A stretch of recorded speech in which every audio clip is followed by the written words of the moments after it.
Alhamdulillahirabbil alamin. Wassalatu wassalamu ala Rasulillah nabiyina Muhammadin wa ala alihi washabihi wa man tabi'ahum bi ihsan ila yaumiddin. Amma ba'd.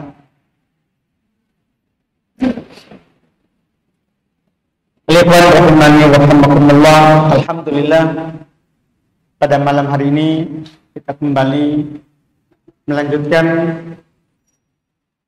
kajian kitab Bulughul Maram min Adillatil Ahkam karya Al-Imam Al-Hafidz Ibn Hajar Al-Asqalani Asy-Syafi'i rahimahullah. Kita di malam hari ini alhamdulillah akan masuk bab baru seputar salatnya musafir dan al-marid, orang yang sakit. Kata beliau rahimahullah, babu sholatil marid, babu sholatil musafiri wal marid. Bab sholatnya orang yang sedang safar dan orang yang sedang sakit. Beliau akan memulai dengan musafir, baru nanti insyaallah orang yang sakit. Pembahasan safar serta sholatnya orang sakit ini masuk dalam pembahasan sholatu ashabul a'dar, sholatnya orang-orang yang memiliki udzur, apakah karena safar atau karena sakit. Nanti ada juga sebab lain karena rasa takut ketika dalam perang dan semisalnya, itu akan dibahas semua di sini.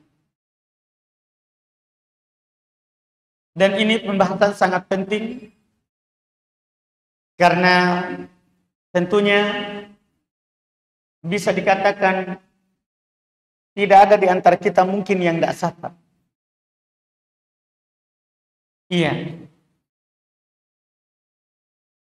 Atau juga sama dengan sakit. Semua kita tentunya iya ditimpa yang dinamakan dengan sakit. Apakah sakitnya torik, muncul, kadang hilang, atau bahkan ada orang sakit yang sakitnya itu berkepanjangan. Tentunya kita butuh tahu hukumnya. Dan anggaplah kita tidak safar,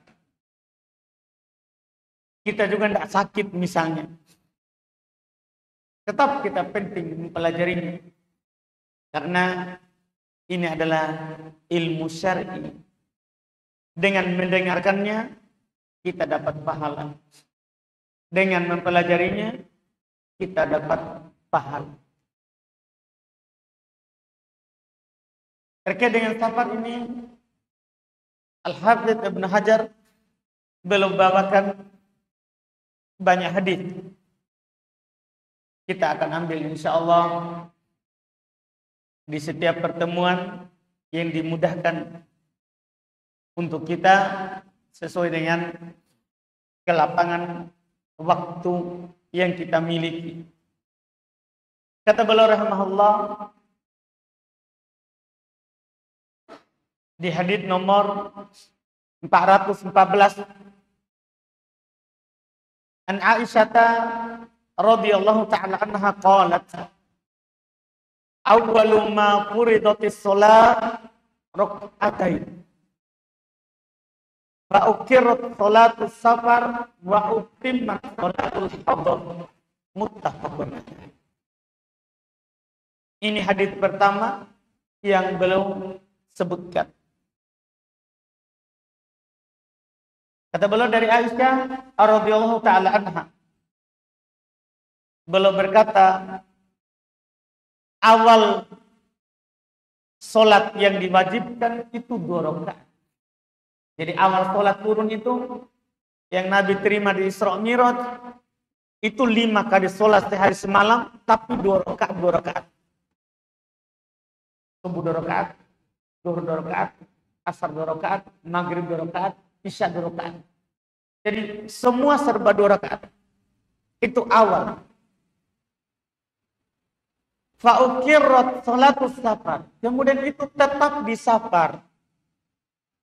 Wa utimmat sholatul hadar. Dan disempurnakan ketika sholat tidak safar. Artinya seperti sekarang. Riwayat Bukhari, Muslim. Dalam Bukhari dijelaskan lebih jelas kapan diubah. Kata Al-Hafidz bin Hajar, walil Bukhari, dalam riwayat Imam Al-Bukhari, Aisyah berkata, "Tsumma hajaru." Kemudian Nabi berhijrah. Yaitu setelah beliau sholat 3 tahun di Makkah. Karena kewajiban sholat turun pada tahun ke-10 setelah beliau diutus. Nabi sholat di Makkah, sholat 5 waktu. Itu hanya 3 tahun. Setelah beliau sholat 3 tahun di Makkah, beliau hijrah ke Madinah. Fafuridat arba'an. Di sanalah diwajibkan 4. Wa ukir sholatus safar alal awal. Cuma sholat safar ditetapkan di atas yang pertama.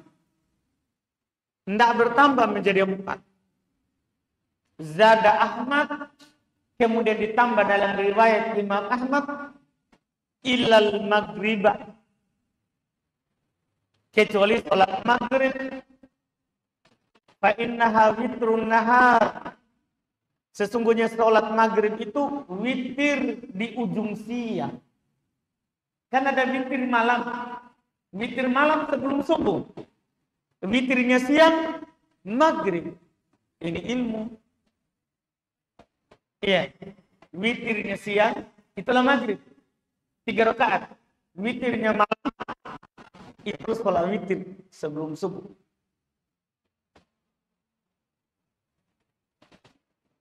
Wa inna subha, kecuali subuh, dia tak jadi 4. Wa inna tulu fihal qiraah. Karena sesungguhnya pada sholat subuh, itu panjang bacaan. Nabi membaca di sholat subuh 60-100 ayat. Beda kalau sholat maghrib. Nabi membaca surat pendek dari surat-surat pendek. Sholat isya juga surat pendek. Zuhur asar juga surat-surat pendek. Makanya rakaatnya kurang tapi berdirinya panjang. Berdirinya panjang. Ini riwayat Imam Ahmad juga sahih. Juga sahih. Kita baca lagi satu, baru kita ambil fikih. Kata beliau wa an Aisyah radhiyallahu ta'ala anha qalat, anna Nabiy sallallahu alaihi wasallam kana yaksuru fis sabar wa yutimmu wa yasum. Masya Allah. Dari Aisyah radhiyallahu ta'ala anha beliau berkata, Nabi SAW belum qasar di safar, juga sempurnakan. Ini nanti ada pembahasan. Ketika safar, sholat sempurna lebih utama atau qasar? Nah, di sini penukilan Nabi qasar dalam safar dan beliau juga menyempurnakan.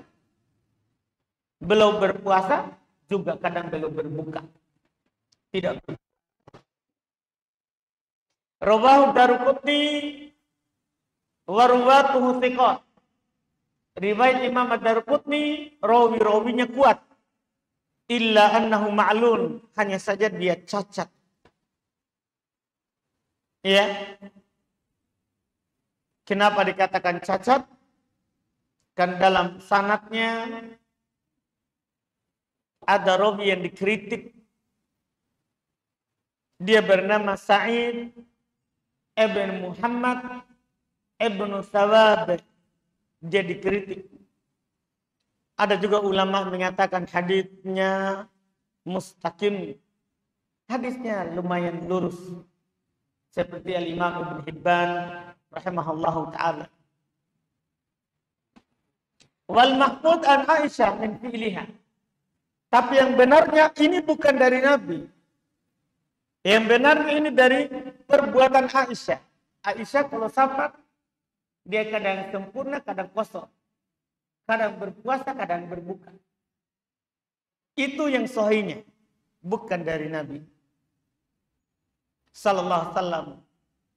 Wa qalat, dan dia berkata, innahu la yashukku alayya, sesungguhnya karena itu tidak berat bagiku untuk sholat sempurna.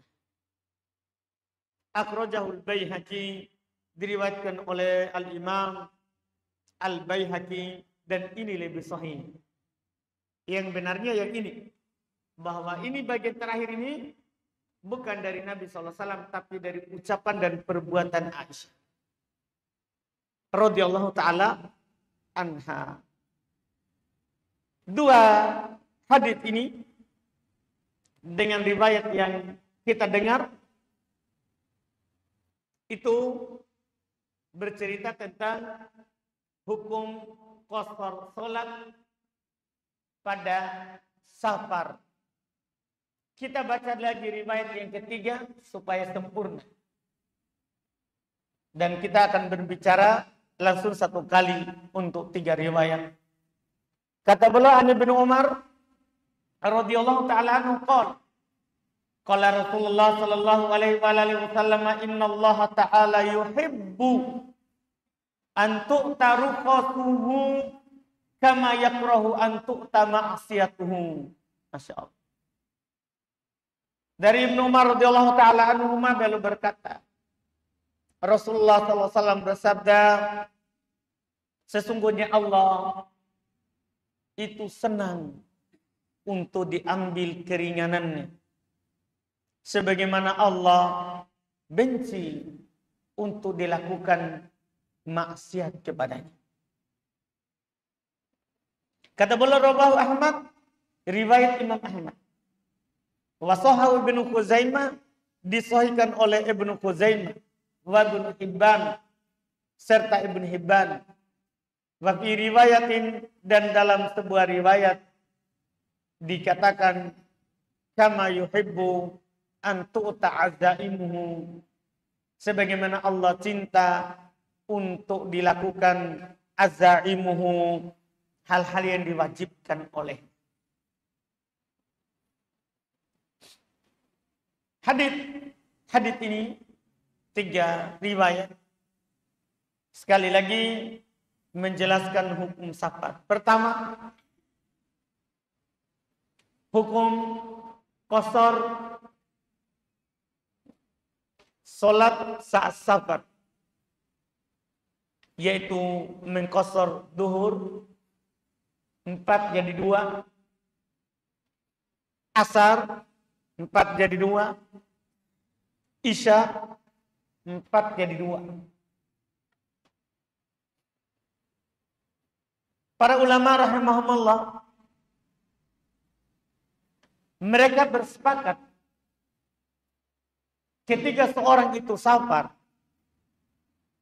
boleh jamak qasar. Itu tidak ada perselisihan. Yang mereka perselisihkan adalah hukumnya, wajib atau sunnah. Jadi bedakan masalah disyariatkan dan hukumnya wajib atau sunnah. Kalau masalah disyariatkan, tidak ada silang pendapat. Ketika antum safar, boleh jamak qasar. Tapi antum jamak qasar ini wajib atau sunnah? Itu berselisih pendapat. Ada di antara para ulama rahimahumullah, seperti yang dinukil dari pendapat orang-orang Hanafiyah, pengikut Abu Hanifah. Demikian pula orang-orang Dhahiriyah yang mengambil dengan zahir dalil.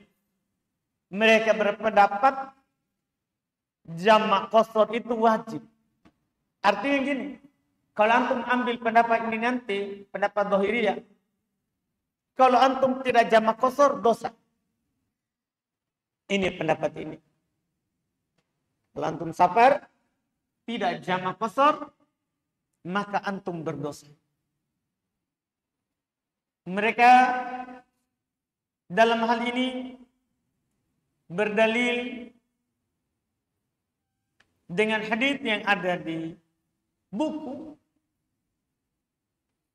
Kan Aisyah berkata, awal diwajibkan sholat itu 2 rakaat. Awal diwajibkan.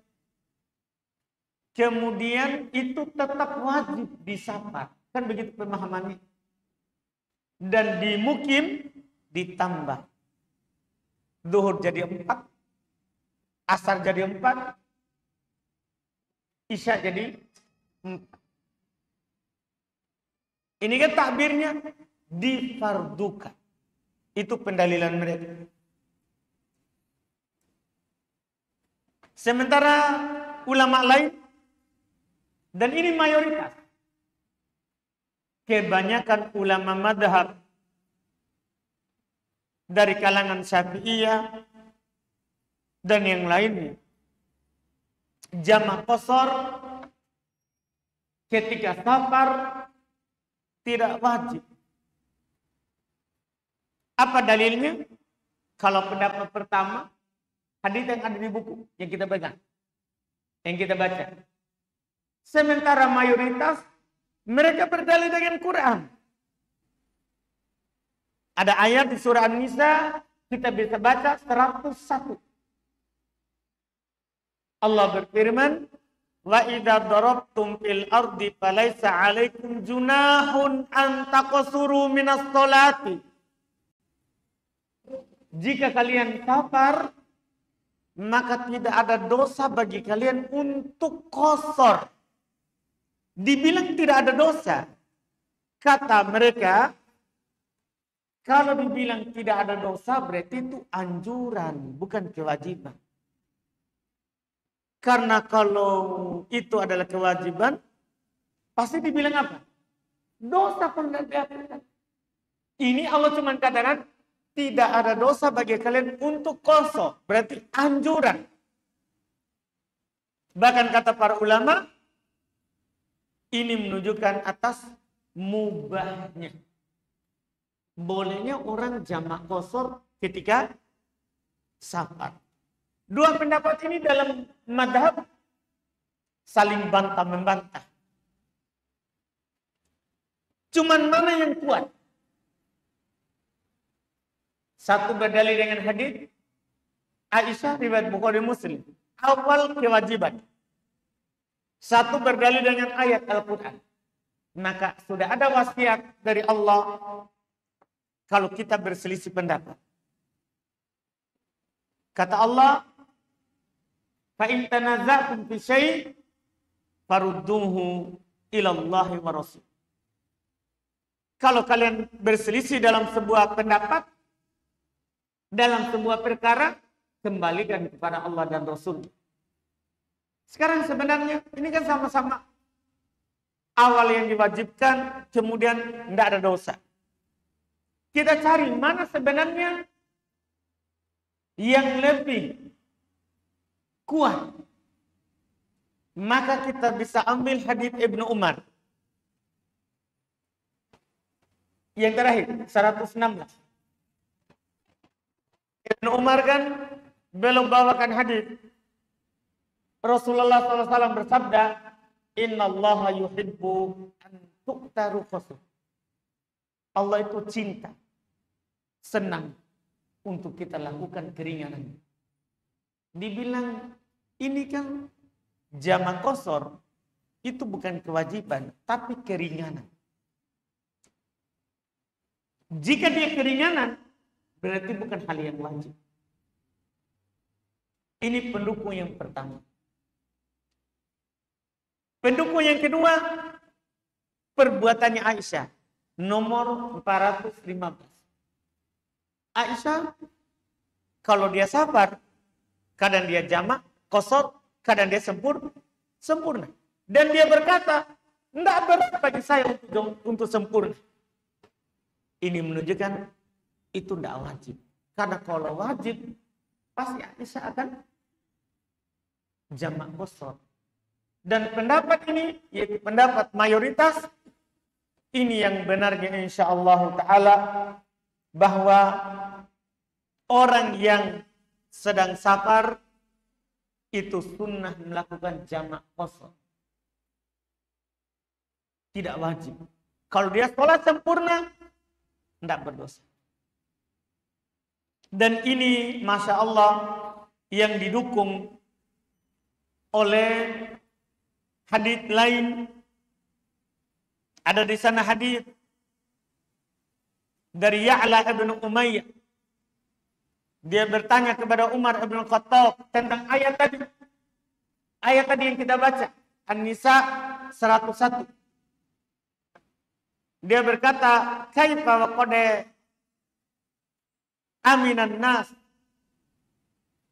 Bagaimana seorang tetap dibolehkan jamak qasar sementara orang-orang sekarang sudah aman, mau safar sudah aman. Jadi muncul pertanyaan itu sudah dulu, dari dulu. Kan kadang muncul pertanyaan sama saya, Ustaz, kita kan sekarang safarnya pakai pesawat, sudah tidak seperti orang dulu yang berhari-hari berat di perjalanan.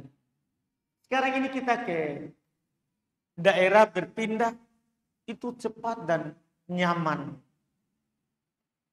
Dan itu sudah ditanyakan di masanya Umar. Apakah masih berlaku jamak qasar bagi musafir? Jadi ini sahabat Ya'la ibn Umayyah heran. Kenapa kita masih jamak qasar? Kan sudah aman. Kata Umar, ajibtu mimma ajibta minhu.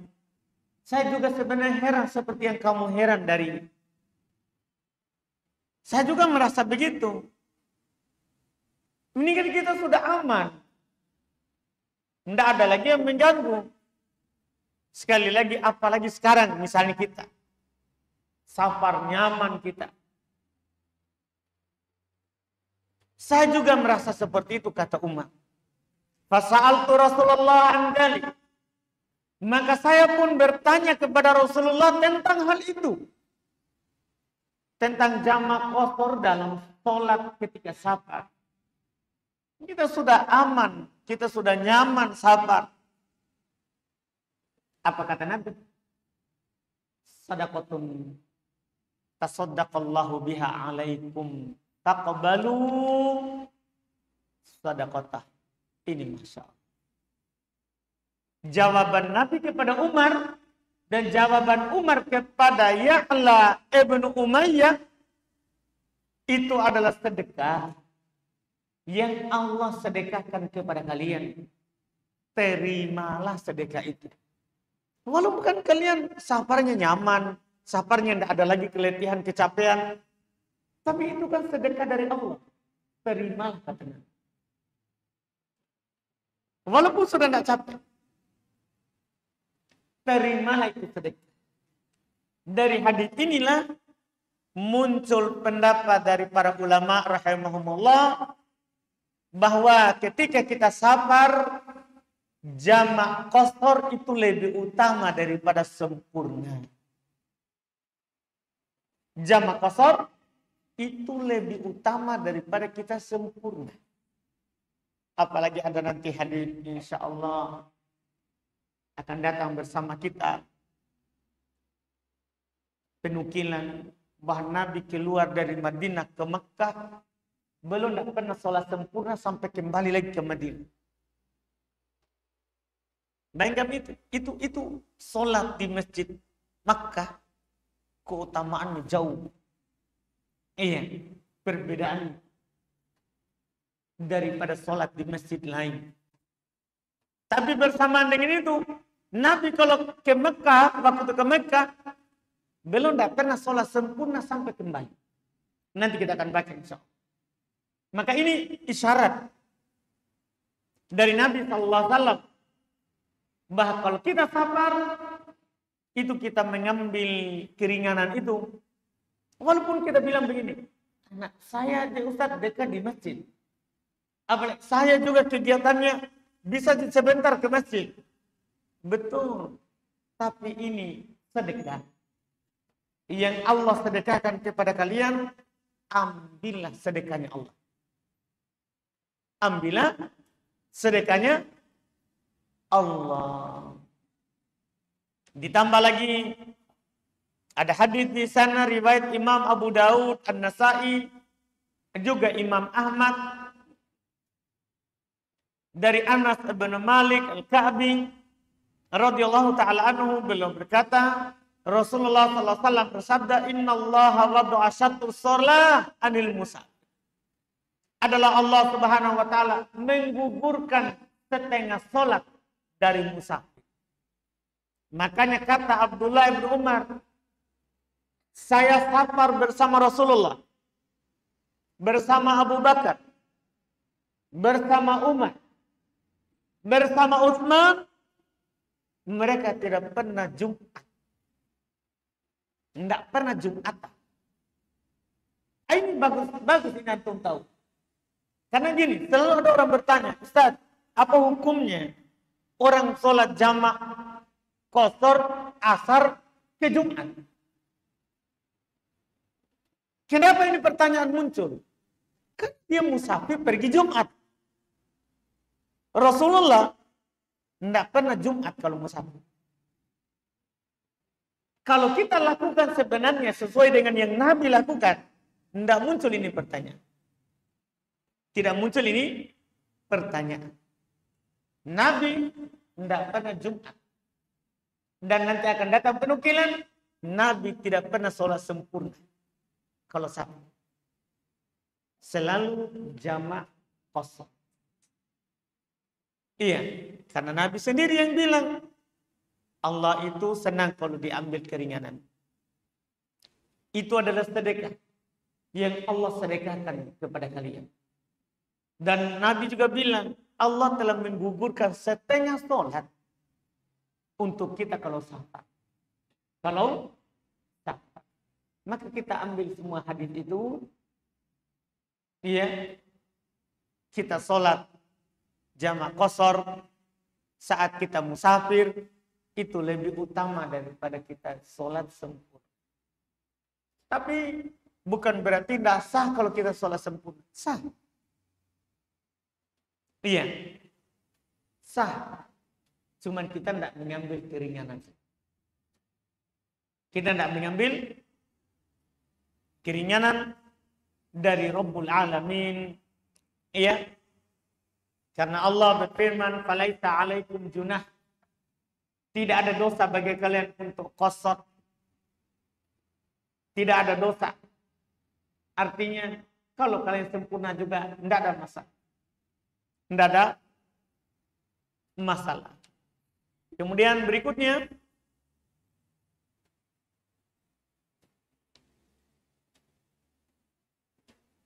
dan sebagai faedah ya, di sini, kalau Syekhul Islam Ibnu Taimiyah memandang makruh kita sholat sempurna. Kalau Syekhul Islam, pandangan beliau, sunnah qashar, makruh kita sholat sempurna. Makruh kita sholat sempurna. Walaupun ini agak keras ya. Yang benarnya yang paling melapangkan adalah pendapat Imam Syafi'i. Afdal. Lebih utama. Lebih utama kita jamak qashar daripada kita sholat sempurna. Daripada kita sholat sempurna. Adapun masalah sholat apa yang di qashar, anak kira mungkin antum sudah tahu semua kan? Sholat apa saja yang di qashar, yang dikurangi rakaatnya. Mungkin sudah tahu semua ini? Kita Pak Doroba. Zuhur asar. Yang di qashar, bukan yang di jamak.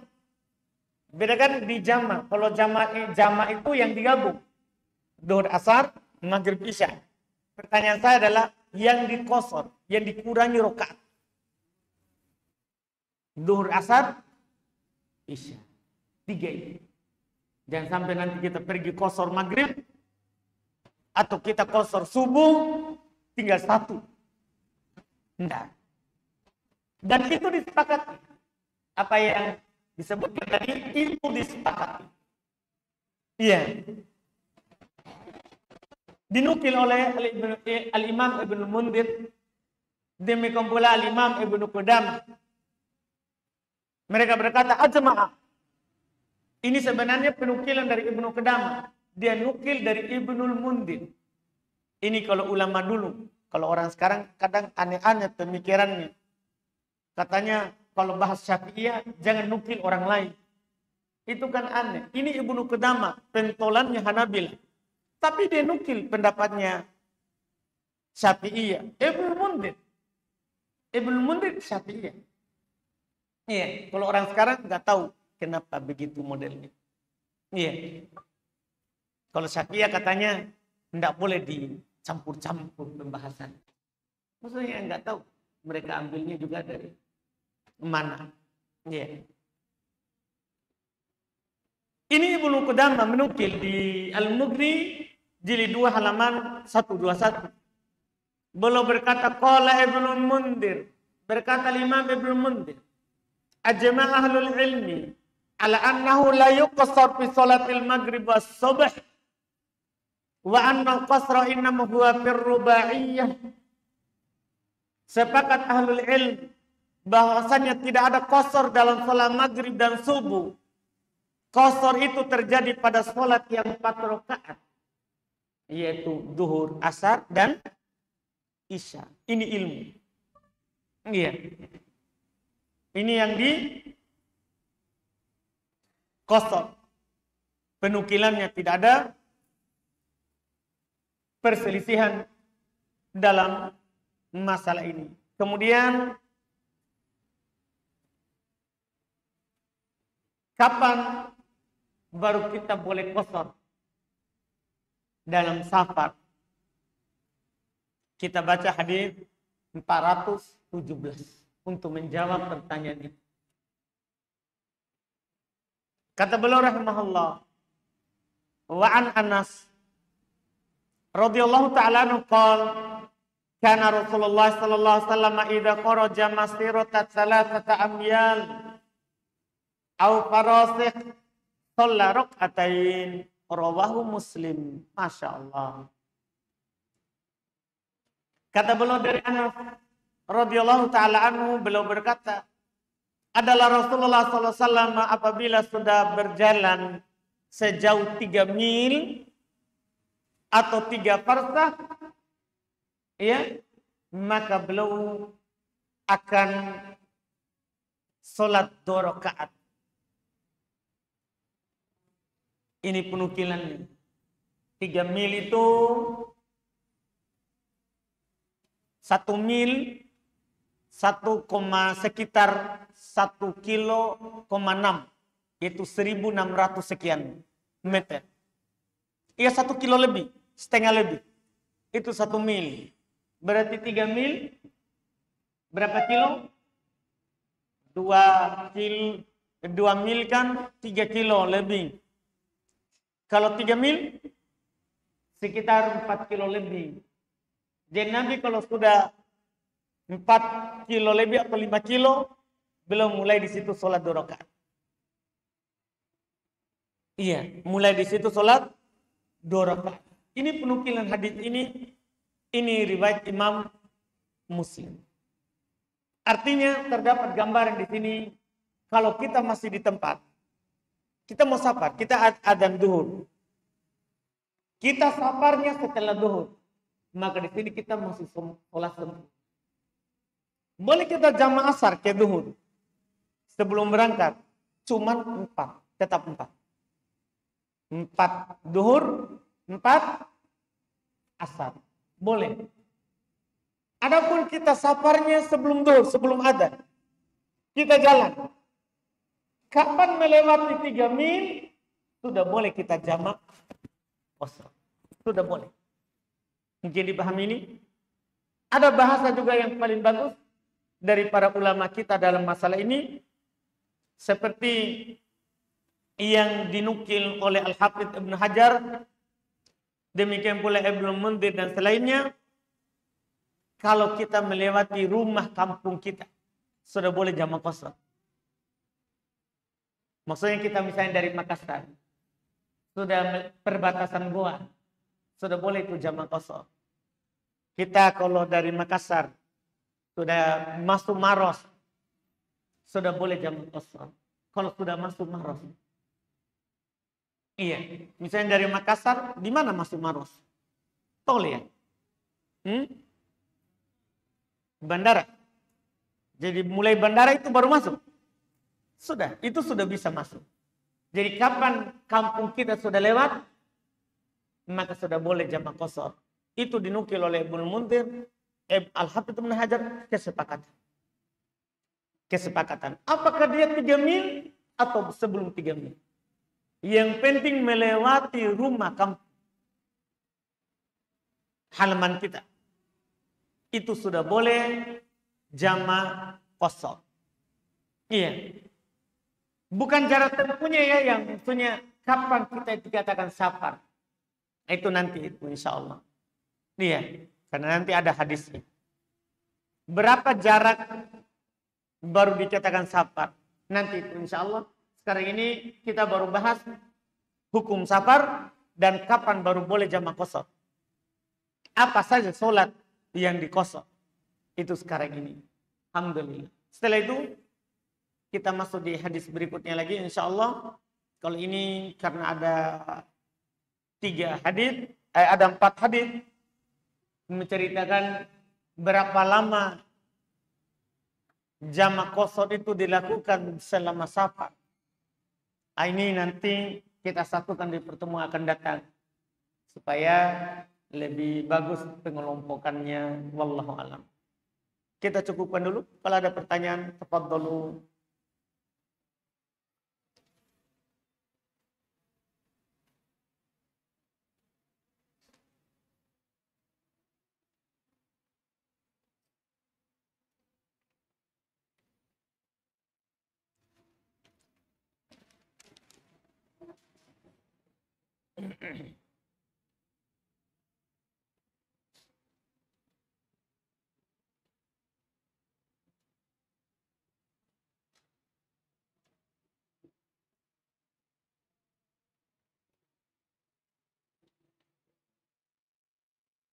Apakah ada dalil berdoa di depan Ka'bah atau di sekitar Ka'bah itu lebih mustajabah, Ustaz?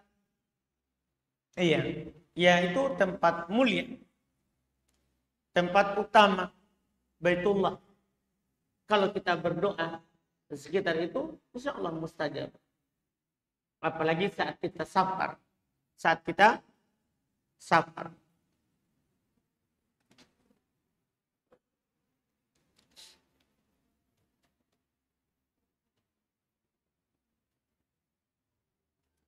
Apa hukumnya jika seorang ustadz di screenshot gambarnya lalu disebar di medsos dengan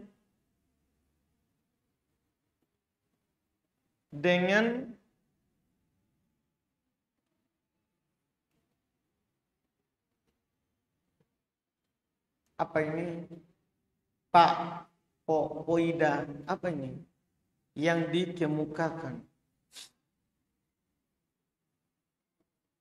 Ustadz yang di screenshot itu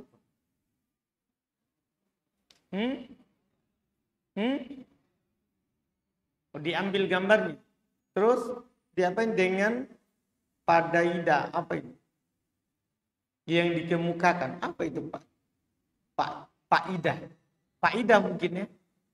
Orang Makassar ini enggak bisa bilang bukan Pak Ida mungkin. Iya, masuk. Alhamdulillah. Ustadz Saya kira tidak diperlukan itu. Tidak diperlukan gambarnya. Yang penting faedahnya. Yang penting faedahnya. Iya. Karena gambar itu kalau diperlukan baru boleh. Yaitu foto. Diperlukan baru dibolehkan. Kalau tidak diperlukan, tidak dibolehkan.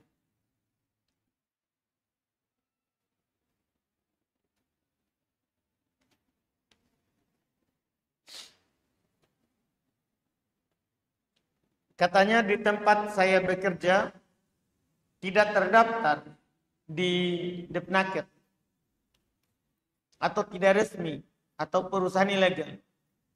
Yang ingin saya tanyakan, apakah gaji yang saya terima adalah uang haram? Di tempat kerja saya, kami dilarang keluar saat jam istirahat atau jam waktu sholat duhur dan asar. Apakah boleh melaksanakan sholat duhur dan asar di tempat kerja sendiri? Kalau kita mendengar ada, tidak boleh. Masalah izinnya tadi, tanyakan kepada pemerintah. Tanyakan kepada pemerintah yang mengeluarkan izin dalam hal tersebut. Halal gajinya atau tidak. Bukan ke ustadz. Wallahualam.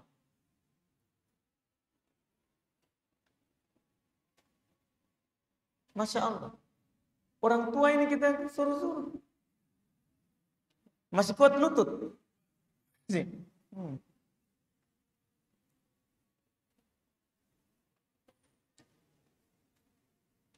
Ucapan adalah doa. Benarkah? Benar kalau dia niatkan berdoa. Kalau hanya ngomong biasa, tidak.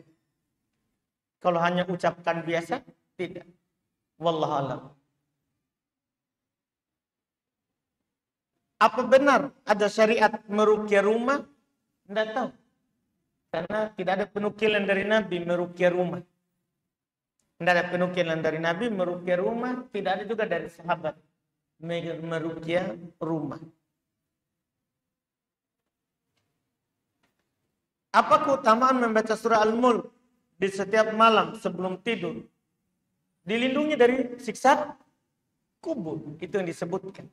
Iya. Wallahualam.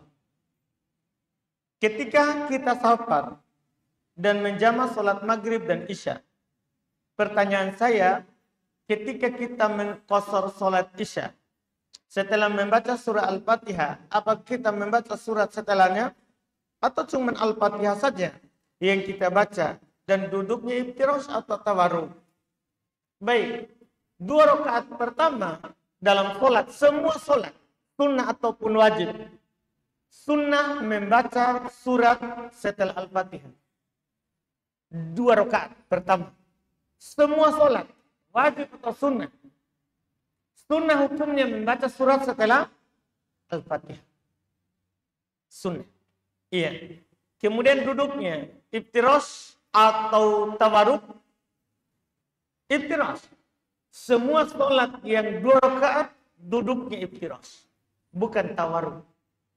Bukan tawarruk. Karena hadis yang menukil Nabi duduk tawarruk itu 2 tasyahud. Adapun 1 tasyahud, maka yang dinukil adalah iftirash.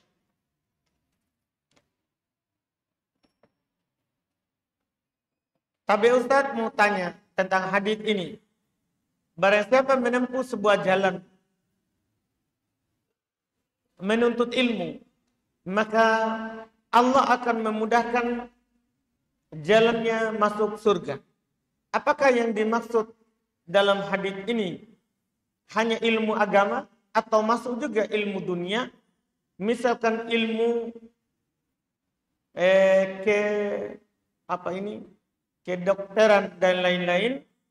Ada faedah disebutkan oleh para ulama kita, ya, bahwa kalau ada ayat atau hadis yang menyebutkan keutamaan ilmu, maka ilmu syar'i. Jangan bawa ke ilmu dunia. Karena kenapa? Apa alasannya? Ini lisan syar'i. Ini yang berbicara adalah pembuat syariat. maka yang dimaksudkan adalah ilmu syariat, bukan ilmu dunia. Bukan ilmu dunia. Ilmu dunia itu mubah. Kalau mengantarkan kepada yang wajib jadi wajib, kalau mengantarkan kepada sunnah menjadi sunnah, kalau mengantarkan kepada yang haram malah jadi haram. Kalau mengantarkan kepada makruh, makruh. Jadi yang dimaksud dengan hadis, ayat terkait dengan keutamaan ilmu, maka itu ilmu syar'i, bukan ilmu dunia. Bukan ilmu dunia. Apakah benar doa bisa merubah takdir? Bukankah pernah sudah diangkat dan lembaran sudah kering? Mohon penjelasannya Ustaz. Semuanya benar. Doa itu merubah takdir. Kata Nabi, la yaruddul qadar illa doa. Tidak ada yang bisa menolak takdir kecuali doa. Dan betul, tinta sudah kering, pena sudah diangkat, tapi juga sudah ditulis kalau dia berdoa akan berubah. Itu harus dipahami baik-baik. Jadi tidak ada pertentangan.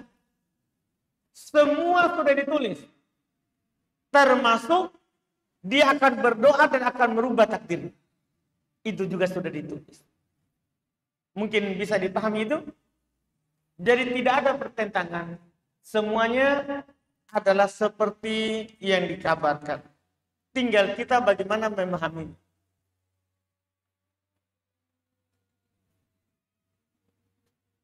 Apabila saya ingin belajar bahasa Arab, kitab apa yang harus dipelajari untuk pemula? Dan apakah saya dahulukan belajar nahwu atau sorof? Nahwu dan sorof sama-sama nilainya. Iya. Kalau kita bisa sorof dulu baru nahwu. Karena sorof kosakata, nahwu susunannya. Tapi kalau tidak, karena sorof lebih banyak yang mau dihafal, maka kalau kita nahwu dulu supaya lebih ringan sedikit koedanya, baru setelah itu sorof atau jalan bersamaan, apa-apa. Dibolehkan. Adapun kitab apa yang lebih dahulu, tergantung ustadz yang mengajar. Kalau saya, pasti saya akan bilang, minta punya saya sendiri. Tidak ada buku yang terbaik daripada buku saya. Iya, itu saya pribadi. Karena saya sendiri yang menulisnya, dan saya sendiri tahu bagaimana nilainya itu buku. Tapi kalau ustadz lain mengarahkan antum ke buku lain, itu urusan ustadz itu. Tapi kalau saya, ya paling pertama dipelajari adalah miftah. Kunci ilmu nahwu dan sorof.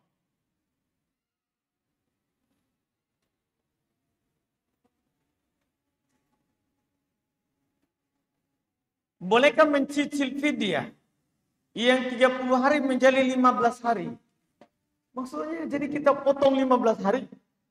Atau bagaimana? Dalam hari itu kita kasih 2 orang. Kemudian sampai 15 hari. Kan jadinya 30. Apakah begitu maksudnya atau bagaimana? Intinya fidyah boleh dicicil. Hari ini 1, besok lagi 1, sampai 30. Hari ini 2, besok lagi 2, sampai 30. Tapi kalau 2 kan berarti cuma 15 hari. Jadi yang dihitung bukan hari, tapi jumlah miskin. Boleh sehari. Kita langsung kasih hari ini 30 orang. Boleh. Sehari 2 orang. Boleh. Sehari 3 orang.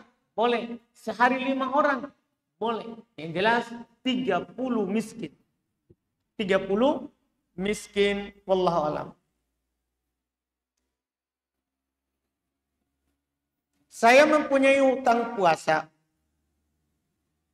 dikarenakan menyusui pada tahun ini. Dan saya ingin membayar dengan fidyah dikarenakan posisi sedang hamil. Apakah boleh Ustaz? Boleh. Kalau itu memberatkan. Karena kalau ditunda lagi, ini hamil. Tahun depan menyusui lagi. Setelah itu suami tak kasih hamil lagi. Iya. Boleh untuk sekarang. Boleh. Kita bayar fidyah kalau memberat. Kalau memberat. Walaupun pendapat yang kuat, yang dikuatkan oleh Syekh Ibnu Utsaimin, seorang yang tidak puasa karena hamil atau menyusui, itu qadha, tidak fidyah. Jika ada yang membuatmu marah, jangan membalasnya, tapi istighfar, lalu baca ayat kursi. Baca ayatnya, lemparkan kursinya. Apakah ini termasuk mengolok-olok agama Allah? Mohon pencerahan Ustaz. Mengolok-olok. Seperti ini hukumnya murtad. Kafir. Tidak boleh main-main dalam membaca Al-Quran. Tidak boleh main-mainkan seperti itu. Baca ayatnya, lemparkan kursinya. Tidak boleh. Tidak dibolehkan. Kalau terkait dengan Quran, ada ketentuan khusus. Ya, tidak boleh kita kasih lucu-lucu begitu. Tidak boleh. Kalau kisah yang kita kisahkan sendiri, kisah nyata, ya, atau ucapan memang tidak ada masalah. Tapi Quran tidak boleh. Quran tidak boleh kita mengejeknya. Nabi tidak boleh kita mengejeknya. Para sahabat tidak boleh kita mengejeknya. Karena itu adalah kekafiran, kemurtadan. Tidak boleh dilakukan. Alhamdulillah kita cukupkan. Mudah-mudahan bermanfaat. InsyaAllah kita lanjut lagi nanti di pertemuan akan datang dengan pembahasan berikutnya. Subhanallah. Asyhadu an la ilaha illa anta astaghfiruka wa atubu ilaik. Assalamualaikum warahmatullahi wabarakatuh.